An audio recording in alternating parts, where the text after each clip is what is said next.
One of the things I found out before I went to Westside, one of the things I found, and I had interviewed at a congregation called Cherry Street, had accepted their offer, went to Westside and preached 2 Sundays, and that Sunday when I closed out, I said, listen, there's one thing that hinges on my decision.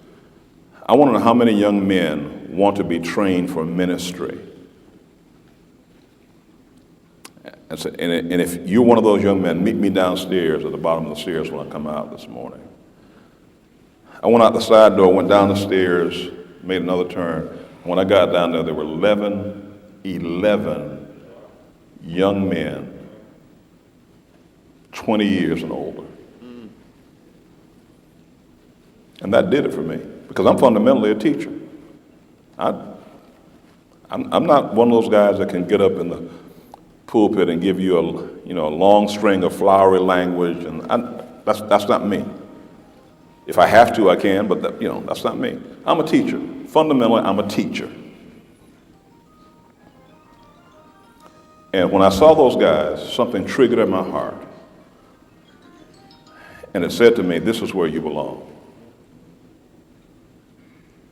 One of those young men, Benji Slocum, I don't know if you all have ever heard of Benji, but Benji is in the Atlanta area now, and he's one of the finest young preachers I've ever heard. And he comes back regularly to preach for us. But he's one of the young men I trained. So my personality happened to fit at Westside. Sometimes it's not a fit, guys. It just doesn't fit. And we're better off keeping ourselves from the spiritual conflict that we engage in the power dynamics of a local congregation, getting a job just to get a job. We're better off just saying, listen, I appreciate your offer, but I don't fit here, and moving on to someplace else.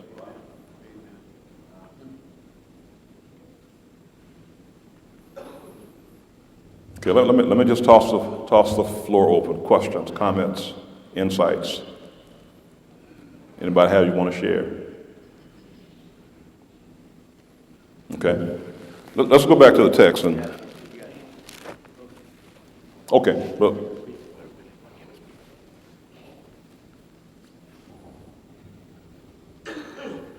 Appreciate Brother Jackson, your efforts this morning, and I wish this room was you had stepped out on one, because what you just said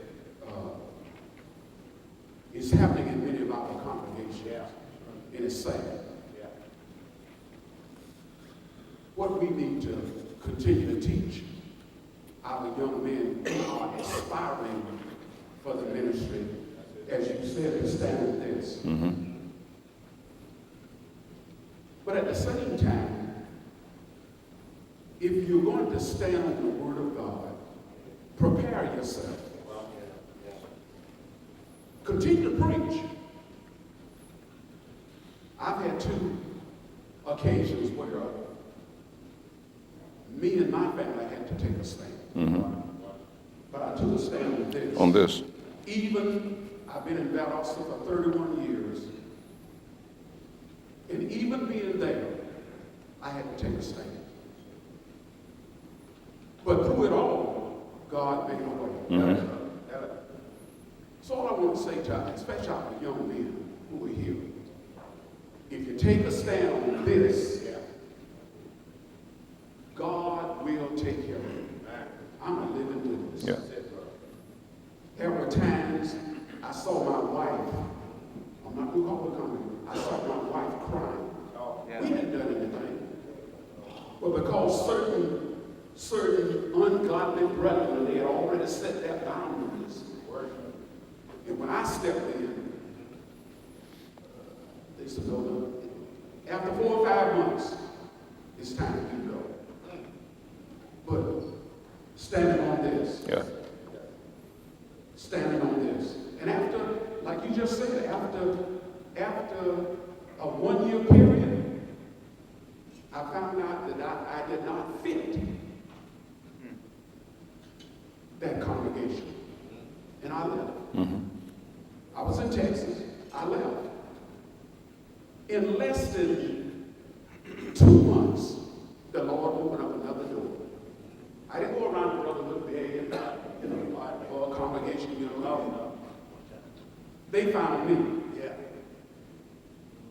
And I'm saying to our young men who are here, young men, whatever you do, you and your family stand on God's standards.